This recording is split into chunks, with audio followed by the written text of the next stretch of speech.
Hi అండి, అందరికీ welcome back to Hasini red kitchen. ఈరోజు మన కిచెన్లో ఉల్లిపాయ సమోసా కాకుండా అలాగే ఆలూ సమోసా కూడా కాకుండా స్వీట్ కార్న్తో క్రంచీ అండ్ టేస్టీగా సమోసాని సింపుల్గా ఇంట్లోనే ఎలా ప్రిపేర్ చేసుకోవాలో చూపించబోతున్నాను. వర్షాకాలం స్టార్ట్ అవుతుంది కాబట్టి సాయంత్రం పూట ఇలా వేడివేడిగా సమోసా చేసుకొని తింటే చాలా బాగుంటుంది.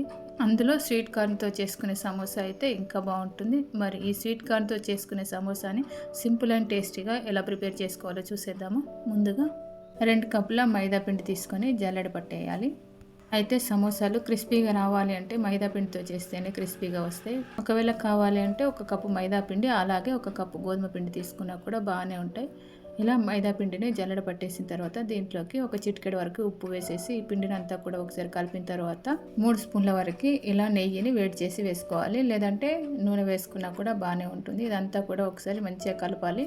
దీంట్లోకి బటర్ కానీ నెయ్యి కానీ వేస్తే వేడి చేసి వేసుకోండి. పిండిని అంతా ఒకసారి కలిపిన తర్వాత ఇలా ఉండలాగా వచ్చిందంటే పిండి పర్ఫెక్ట్గా ఉంటుంది. తర్వాత దీంట్లోకి కొంచెం కొంచెంగా నీళ్ళు వేసుకుంటూ చపాతీ పిండి కంటే ఇంకా కొంచెం గట్టిగా ఉండేటట్టే కలపాలి. ఇలా మంచిగా కలిపిన తర్వాత ఈ పిండి పైన ఏదైనా గిన్నెను బోర్లించాలి. లేదంటే ఈ పిండిని ఏదైనా బాక్స్లో పెట్టేసి మూత పెట్టేసి స్వీట్ కార్న్ ప్రిపేర్ చేసుకునే వరకు ఈ పిండిని పక్కన పెడదాము. తర్వాత నేను 2 స్వీట్ కార్న్ కంకులు తీసుకొని ఇలా గింజలు అయితే ఒలిసి రెడీ ఉంచాను. వీటిని డైరెక్ట్గా సమోసాలోకి వేయడం కంటే కొంచెం ఉడకబెట్టుకుంటే బాగుంటుంది.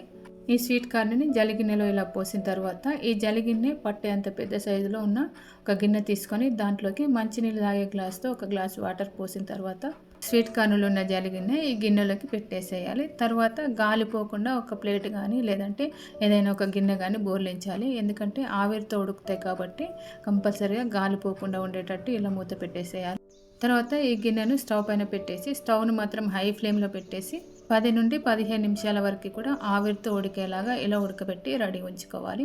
తర్వాత ఉడకబెట్టిన స్వీట్ కార్న్లో నుండి ఇలా ఒక గుప్పెడు వరకు తీసి వీటిని చల్లారబెట్టేసి మిక్సీలో పట్టేసి కచ్చా పచ్చగా ఉండేటట్టు మిక్సీ పట్టేసి రెడీ ఉంచుకోవాలి.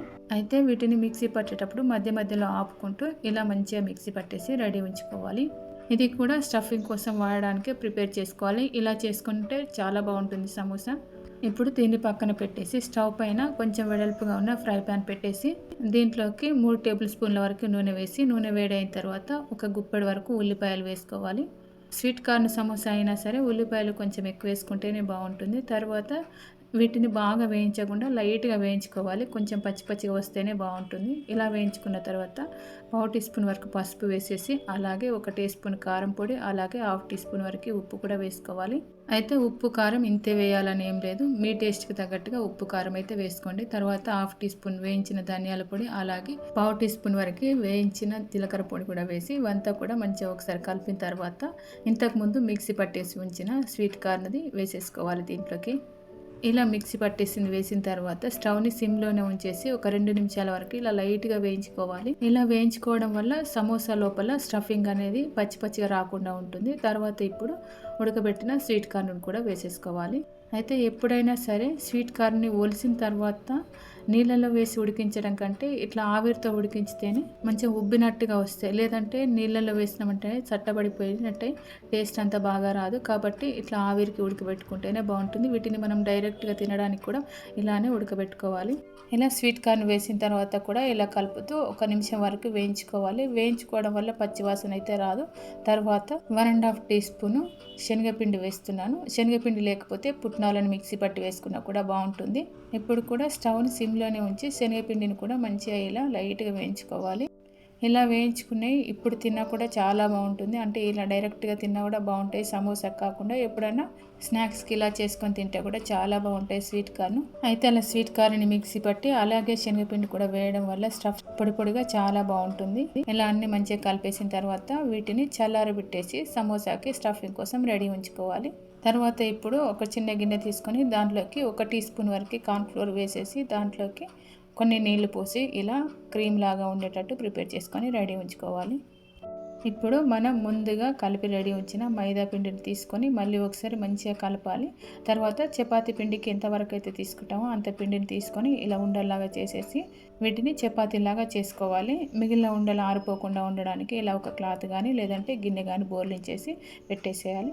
తర్వాత చపాతీలు చేసే పీట పైన కొంచెం పొడిపిండి చల్లేసి ఇలా చపాతీలాగా చేసుకోవాలి. అయితే ఈ చపాతీలను కొంచెం పల్చగానే ఉండేటట్టు చేసేసుకోవాలి. ఇలా చపాతీలాగా పల్చగా చేసుకున్న తర్వాత చివర్లో షేప్ రావాలి కాబట్టి ఇలా కట్ చేసుకోవాలి. అలాగే మిగిలిన పార్ట్ని రిబ్బన్ లాగా కట్ చేసుకోవాలి. ఇలా మనం చేసిన చపాతీలో దాదాపుగా 3 షీట్స్ వచ్చే వరకు ఇలా కట్ చేసుకోవాలి. అయితే ఇలాగే సమోసా షీట్స్ బయట రెడీమేడ్గా దొరుకుతున్నాయి. సూపర్ మార్కెట్స్లో కానీ బేకరీలో కానీ ఆన్లైన్లో కూడా అవైలబుల్గా ఉన్నాయి. చూడండి, ఇక్కడ నేను చూపించినట్టుగా ఇలా కట్ చేసి రెడీ ఉంచుకోవాలి. ఇలాగే మిగిలినవన్నీ కూడా కట్ చేసి రెడీ ఉంచుకోవాలి. ఇవి కూడా ఆరిపోకుండా ఉండడానికి ఏదైనా ప్లేట్లో పెట్టేసి క్లాత్ కప్పేసి ఉంచాలి. ఎందుకంటే మిగిలినవన్నీ చేయడానికి కొంచెం టైం పడుతుంది కాబట్టి. ఇలా మిగిలినవన్నీ చేసేసిన తర్వాత ఒక్కొక్కటిని ఇలా కోన్ లాగా ఫోల్డ్ చేసిన తర్వాత ఇప్పుడు ఈ కోన్లోకి ఇంతకుముందు ప్రిపేర్ చేసిన స్వీట్ కార్న్ స్టఫ్ ఏదైతే ఉంటుందో దాంట్లోకి 1 టేబుల్ స్పూన్ వరకు అయితే సరిపోతుంది. అంతవరకు పెట్టేసిన తర్వాత మిగిలిన పిండిని ఇలా కోన్ లాగా ఫోల్డ్ చేసేసిన తర్వాత చివరికి అంటించేటప్పుడు మాత్రం డైరెక్ట్గా అంటించకుండా ఇంతకుముందు మనం క్రీమ్ లాంటిది ప్రిపేర్ చేసాం కదా, దాన్ని ఇలా రైట్గా అంటించిన తర్వాత ఫోల్డ్ చేస్తే ఇప్పుడు సమోసా అనేది ఊడిపోకుండా పర్ఫెక్ట్గా ఉంటుంది. ఇట్లా చపాతీలను డైరెక్ట్గా చేసుకుంటే బాగుంటుంది. ఇలాగే మిగిలిన సమోసాలన్నీ కూడా రెడీ చేసి ఉంచుకోవాలి. అంటించేటప్పుడు మాత్రం కంపల్సరీగా పిండి పూసిన తర్వాతనే అంటించండి. ఎందుకంటే నూనెలో వేసిన తర్వాత విడిపోతాయి కాబట్టి కంపల్సరీగా చివరికైతే క్రీమ్ లాంటిది పూసిన తర్వాతనే అంటించండి. బయట షాప్స్లలో అయితే ఎక్కువ నూనె పోసి ఎక్కువ వేస్తారు, వాటిని స్లోగా కాలుస్తారు కాబట్టి అంత క్రంచిగా వస్తాయి. మనం ఇంట్లో చేస్తున్నప్పుడు కొంచెం క్వాంటిటీలోనే చేస్తాం, అలాగే ఆయిల్ కూడా తక్కువ పోస్తాం కాబట్టి మనకు మంచిగా పొంగాలి సమోసా అంటే ఇలా డైరెక్ట్గా చేసుకుంటేనే మంచిగా పొంగుతాయి, అంటే క్రంచిగా వస్తాయి సమోసాలు. ఒకసారి మీరు ఇలా చేసి చూడండి, మీకే అర్థమవుతుంది. ఒకవేళ నచ్చకపోతే చపాతీలను కాల్చైనా చేసుకోవచ్చు. ఇలాగే ఒకసారి ఆయిల్లోకి ఎంతవరకు అయితే సరిపోతాయో అంతవరకు చేసి రెడీ ఉంచుకోవాలి. ఒకవేళ మొత్తం ఒకసారి చేసుకున్నా కూడా వాటిపైన వేయించుకునేంతవరకు కూడా తడి చేసిన క్లాత్ వేసేసుకోవాలి. తర్వాత ఇప్పుడు స్టవ్ పైన కడాయి పెట్టేసి డీప్ ఫ్రైకి సరిపడా ఆయిల్ వేసుకోవాలి. ఆయిల్ను బాగా వేడి చేయకుండా మామూలుగా వేడిగా ఉన్నప్పుడే సమోసాలను ఇలా ఒక్కొక్కటిగా వేస్తూ ఆయిల్కి ఎంతవరకు అయితే సరిపోతాయో అన్ని సమోసాలను వేసుకోవాలి. నేను వేసిన ఆయిల్కి మాత్రం ఇక్కడ 6 సమోసాలు సరిపోయినాయి. తర్వాత స్టవ్ని సిమ్లోనే ఉంచి ఇవి కొంచెం పైకి వచ్చేంత వరకు కూడా సిమ్లోనే ఉంచి వేయించుకోవాలి. ఇలా పైకి తేలిన తర్వాత స్టవ్ని ఇప్పుడు మీడియం ఫ్లేమ్లోకి ఉంచేసి బ్రౌన్ కలర్ వచ్చేంత వరకు కూడా వేయించుకోవాలి. అయితే స్వీట్ కార్న్ని వేసుకున్నాం కదా, స్వీట్ కార్న్ని డైరెక్ట్గా అంటే ఉడకబెట్టకుండా వేసుకుంటే ఇప్పుడు వేయించుకునేటప్పుడు అవి కొంచెం చిటపట అంటాయి కాబట్టి వీలైనంత వరకు ఉడకబెట్టుకొని వేసుకోండి. అలాగే సమోసాలను వేయించుకునేటప్పుడు మధ్య మధ్యలో 2 సైడ్ల కూడా తింపుకుంటూ వేయించుకుంటే కూడా క్రంచీగా ఉంటాయి సమోసాలు. ఇలా 2 సైడ్లకు కూడా తిప్పేస్తూ సమోసాలు ఈ కలర్ వచ్చేంత వరకు అంటే బ్రౌన్ కలర్ వచ్చేంత వరకు కూడా వేయించుకోవాలి. అయితే సమోసాలను స్టవ్ని హై ఫ్లేమ్లో ఉంచి వేయించుకుంటే లోపల పిండి అలాగే ఉంటుంది, పైన మాత్రం మాడిపోయిన కలర్ వస్తాయి కాబట్టి అప్పుడు క్రంచిగా రాదు. తీసిన వెంటనే మళ్ళీ కొంచెం సేపటి వరకు మెత్తగా అయిపోతాయి. అందుకోసమని స్టవ్ని మీడియం ఫ్లేమ్లో ఉంచేసి ఇలా వేయించుకుంటేనే కరెక్ట్గా వస్తాయి సమోసాలు. అయితే ఇంతకుముందు ఒక వీడియోలో నూనెను మీడియం ఫ్లేమ్లో ఉంచేసి అంటే తక్కువ మంట మీద వేయించుకుంటే కనుక నూనె ఎక్కువ పీల్చుకుంటుంది కదా అని అన్నారు. అస్సలు పట్టదండి, నూనె పీల్చుకోదు ఎక్కువగా, ఎందుకంటే మొత్తం వేయించుకుంటాం కాబట్టి పిండికి నూనె కూడా తక్కువగానే పట్టుతుంది. కాబట్టి ఇలా మీడియం ఫ్లేమ్లో ఉంచి వేయించుకుంటేనే బాగుంటుంది. చూడండి, ఈ కలర్ వచ్చేంత వరకు వేయించుకున్న తర్వాత వీటిని తీసేసి ఏదైనా బాక్స్లో వేసేసుకోవాలి. తర్వాత మళ్ళీ స్టవ్ని సిమ్లోకి మార్చుకొని ఒక్కొక్కటిగా వేసుకున్న తర్వాత అవి పైకి వచ్చేంత వరకు స్టవ్ని సిమ్లోనే ఉంచేసి మీదికి వచ్చిన తర్వాత అంటే పొంగిన తర్వాత అప్పుడు మళ్ళీ స్టవ్ని మీడియం ఫ్లేమ్లోకి మార్చుకొని వేయించుకోవాలి. ఇలాగే మిగిలినవన్నీ కూడా ప్రిపేర్ చేసుకుంటే సమోసాలు చాలా బాగుంటాయి. ఇలా నేను చెప్పినట్టుగా చేస్తే మాత్రం పర్ఫెక్ట్గా చేసుకుంటారు సమోసాలని స్వీట్ కార్న్తో. మరి ఇంతేనండి, స్వీట్ కార్న్తో సమోసా చేసుకోవడం చాలా అంటే చాలా బాగుంటాయి, క్రంచీగా ఉంటాయి, అలాగే టేస్టీగా కూడా ఉంటాయి. వర్షాలు పడుతున్నాయి, మంచి వేడివేడిగా సమోసాలు తింటే చాలా బాగుంటుంది.